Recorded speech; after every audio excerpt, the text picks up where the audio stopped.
The best way to learn English is through conversation. How are you today? How are you today? I'm good. I'm good.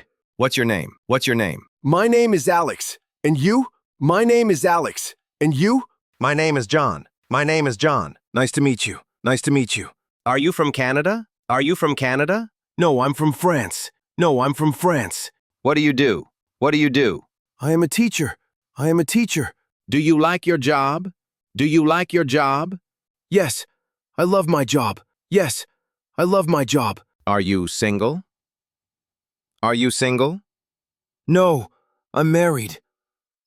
No, I'm married. Do you have children? Do you have children? Yes, I have 2 children. Yes, I have 2 children. Do you have a car? Do you have a car? Yes, I have a beautiful car. Yes, I have a beautiful car. How do you go to work? How do you go to work? I go to work by car. I go to work by car. Do you visit your parents? Do you visit your parents?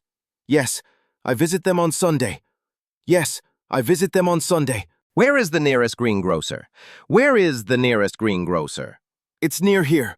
It's near here. Where is the post office? Where is the post office? Turn left. Turn left. Thanks, brother. Thanks, brother. You're welcome, bro. You're welcome, bro. Hit follow if you want to sound like a native next time.